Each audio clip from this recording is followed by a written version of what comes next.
This is Spider-Man Brand New Day on day one of production in August of 2025, and almost nobody standing on that set was originally supposed to be there. The road to this very first day can only be described as a corporate tug-of-war between two different creative visions for the movie. For nearly 3 years, Sony and Marvel were reportedly trapped in a creative stalemate. Marvel wanted a grounded, street-level reset after No Way Home, but Sony pushed to keep Tobey Maguire, Andrew Garfield, and other multiversal elements in the mix to replicate yet another billion-dollar crossover event. With Marvel Studios, Tom Holland, and the entire creative team on one side, and Sony trying to print money on the other, the project nearly broke the franchise before a single frame was ever shot. And on top of that, the studio had just lost John Watts, the director of the previous 3 Spider-Man movies, who had walked away from the franchise entirely. Today, I will go over the entire production cycle of Spider-Man Brand New Day,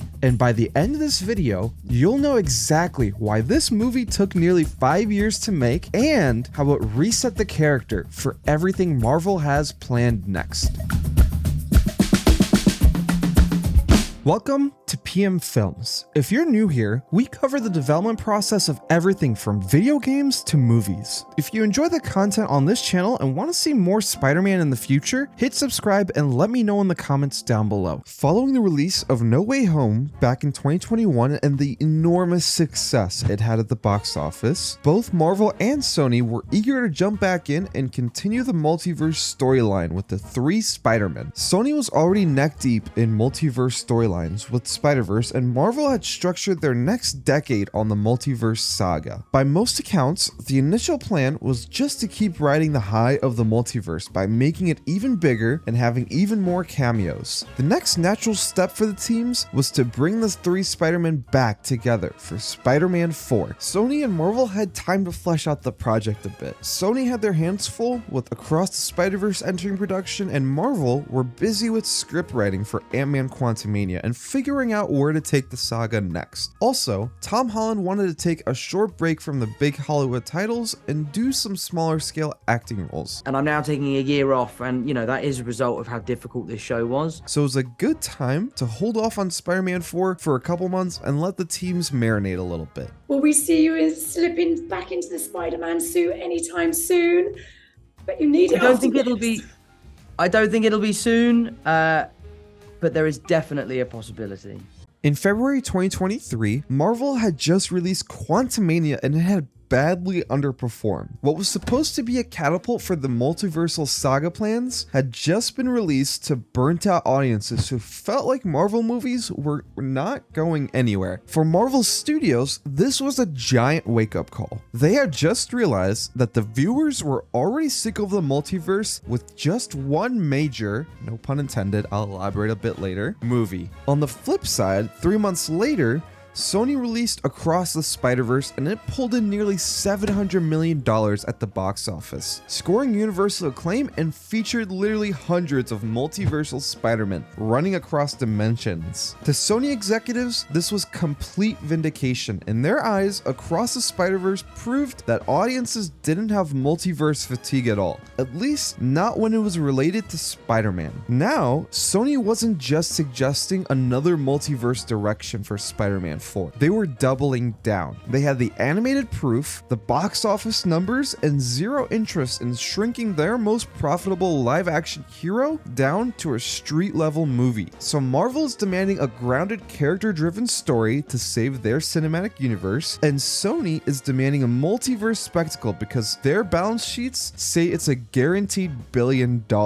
So what happens when 2 mega studios force writers to do both at the exact same time? You get what insiders reportedly called the Frankenstein drafts, and it's worth saying that up front that these came from scoopers and industry insiders, not from either studio. Throughout early 2023, writers Chris McKenna and Eric Sommers were trapped in script writing hell. Leaks from this era describe bizarre, messy story treatments where Peter Parker would be fighting street-level mobsters in New York, only for multiversal portals to open in the third act so Toby and Andrew could show up and save the day. It was a complete tonal disaster. And right as they were beginning to untangle this mess, the historic 2023 Hollywood writers and actors strikes hit, bringing the already struggling development to a dead stop for over 6 months. Neither side was willing to compromise. The project was frozen in a creative tug-of-war, and the one person who might have held it all together was already gone. Jon Watts, who was the director behind all of the MCU Spider-Man movies thus far, had quietly stepped away. He since explained that the reaction to No Way Home was a lightning in a bottle moment he knew he'd never be able to top. In his own words, that was such a specific moment in time, and the reaction to that movie was just so unbelievable. It's never going to be like this ever again. He had already exited Marvel's Fantastic Four as well, citing burnout. Spider-Man 4 was officially bleeding out.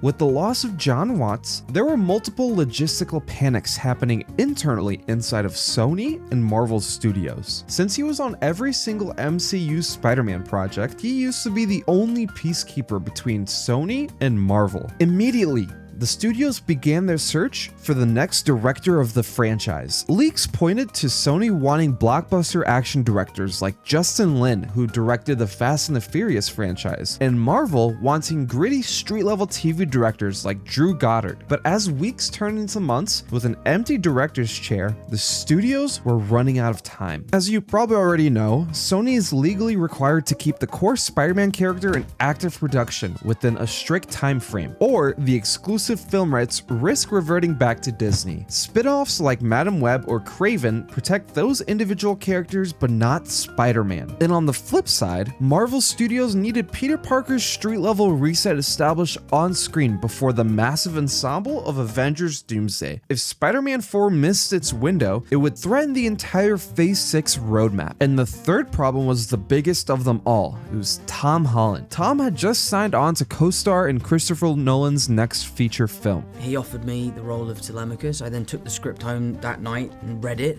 and was literally jumping up and down. Yeah. And suddenly, both studios were staring down a massive logistical nightmare because Holland had just signed on for this next movie, plus Kevin Feige desperately needed Spider-Man 4 to release before the next Avengers movie to set up Peter's new status quo, whether Tom was actually going to be in the next Avengers movie or not. If they didn't lock down a director and a script right then and there, they were going to lose their lead actor to Christopher Nolan and completely derail Marvel's release slate. Neither Sony nor Marvel could afford to drag out the director's search anymore. Meanwhile, at Marvel, following the legal troubles and subsequent firing of Jonathan Majors, Marvel was forced to scrap their entire villain arc and cancel Avengers: The Kang Dynasty. Our parent company, Disney, says Marvel will no longer be going forward with Jonathan Majors. While this video isn't about the cancellation of the Kang Dynasty, it's very important because the director of that movie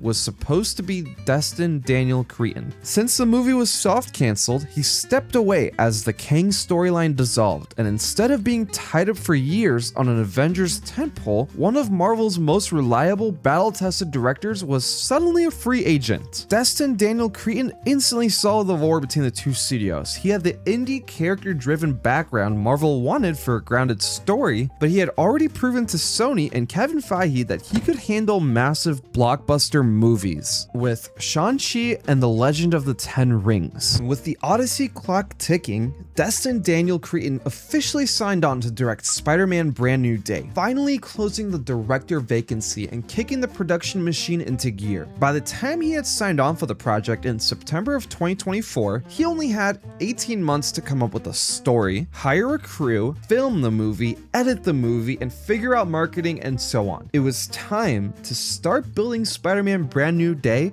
from the ground up. Day one of pre-production on Destin Daniel Cretton's Spider-Man immediately hit the ground running, with writers Chris McKenna, Eric Sommers, and Justin Krutzek. They stripped away the multiverse aspects of the script and locked in the Brand New Day storyline that we know. A street-level reset where Peter Parker embraces complete anonymity in New York, picking up exactly where the ending of No Way Home left off. To bypass the overcrowded production schedules in the US for 2025, Marvel and Sony set up their base camp at Pinewood Studios in London. Location scouts also locked down Glasgow, Scotland to double as the grimy ground-level streets of New York. Concept artists made sketches of what the tone of the movie should look like. In a standard blockbuster, the team writes the script, storyboards it, and then hands it off to VFX to build previs visuals. Des and Daniel Cretton didn't have that luxury. To hit their unmovable deadline, Marvel management greenlit simultaneous pipelines. Major action set pieces were being conceptualized and animated by the VFX teams while the writers were still figuring out the dialogue that led into them. Because the core mandate was a grounded Peter Parker,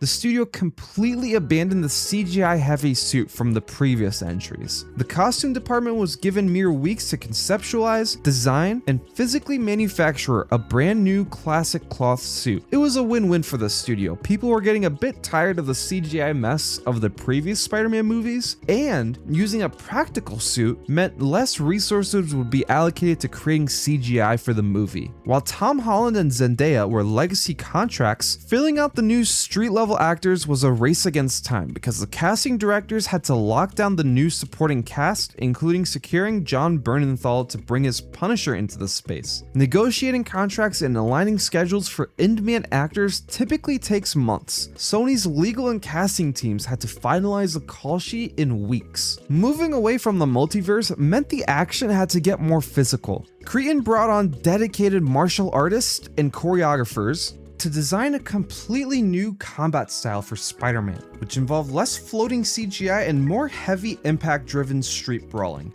And every single thing that I've told you thus far was happening simultaneously with each other. While we don't have the exact crew numbers yet, taking an educated guess based on previous Spider-Man movies, we can safely assume there was a crew of over 300 to 500 people working on this film during this pre-production stage alone. With all of that work concluding, it was officially time to put it all together and film the movie. Full production of the movie began on August 1st, with the reveal of Tom Holland's new suit and the title of the new trilogy, Spider-Man: Brand New Day. On August 1st, cameras officially rolled not in New York, but on the streets of Glasgow, Scotland. The production immediately launched into a massive practical set piece, and Tom Holland even noted that after being heavily restricted to indoor sound stages due to COVID protocols on No Way Home, getting out into real locations felt like a breath of fresh air and a return to old school filmmaking. Because the movie abandoned the hyper-advanced Iron Spider tech and multiversal magic, the action was heavily reliant on practical stunts. Holland and the dedicated second unit stunt team were executing impact-driven street brawls in practical cloth suits, rather than relying on the VFX department to handle the heavy lifting in post-production. With the aggressive timeline, director Des and Daniel Cretton officially wrapped filming in December of 2025, posting a heartfelt rap message on Instagram praising the crew's relentless work ethic. But the work on the film wasn't done yet. Post-production is one of the most critical portions of filmmaking, and it had just begun.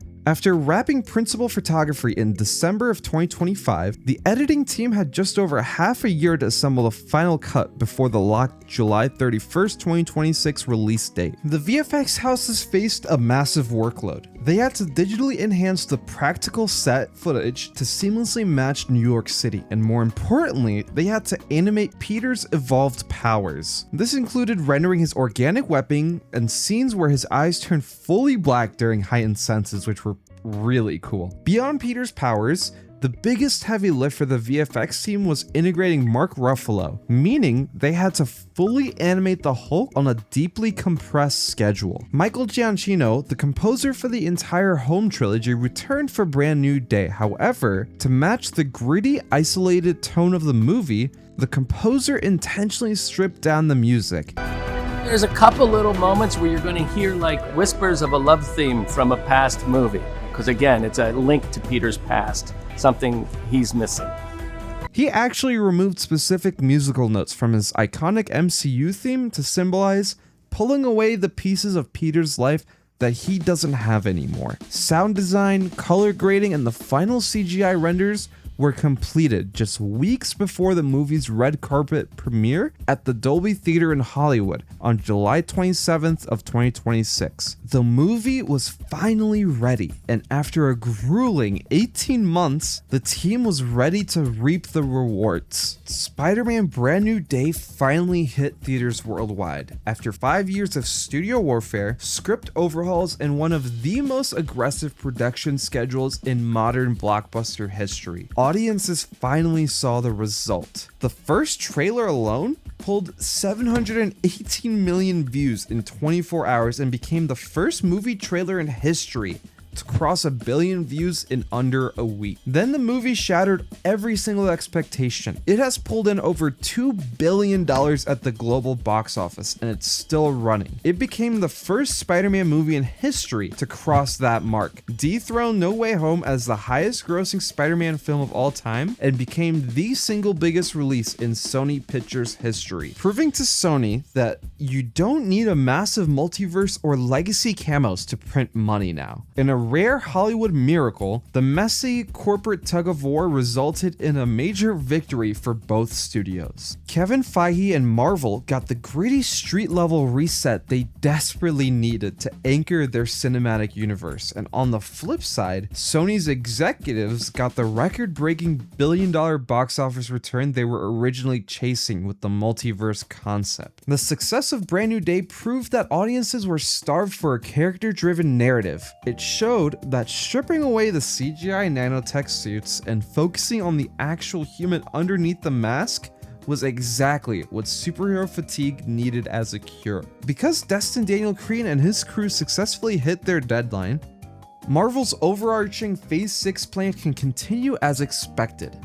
Peter Parker's new anonymous, hardened status quo was firmly established right on time, perfectly positioning him as a street-level wildcard heading into the massive ensemble event of the upcoming Avengers films. Now, I know that he's not confirmed in there yet, but I have a feeling that he'll probably show up in something like Secret Wars later next year. The director also hasn't confirmed that he'll return for the next entry. He does have a couple of upcoming projects that he's gonna be busy with, so I'm sadly anticipating that it may be a long wait before we see another solo Spider-Man movie, unfortunately. And after shooting a Christopher Nolan movie and a Spider-Man movie back to back inside a single year, and then releasing them 2 weeks apart, Tom Holland has cemented himself as the definitive anchor of the MCU. And of course, the setup in this movie was a lot lighter than what we've been accustomed to in MCU movies. Sure, we had some slight setup for the future of X-Men in the MCU, but if you compare the amount of busy work cinematic universe setup that was in Quantumania versus this, it's night and day. This was done deliberately as a reaction to reception to recent MCU movies. Same thing with Fantastic Four as well. And after nearly 5 years of development on this movie, including a clash between two studios, the resulting beast was one of the most comic accurate Spider-Man movies ever put to film, with a 91 on Rotten Tomatoes and, more importantly, a 98 audience score, which is the highest of any MCU Spider-Man films. The future for the web crawler is exceptionally bright. If you want to see more MCU content from me in the future, please let me know in the comments. This is a brand new, no pun intended, format for the channel, so I really do hope you enjoyed. Thanks for watching, and I'll see you in the next episode.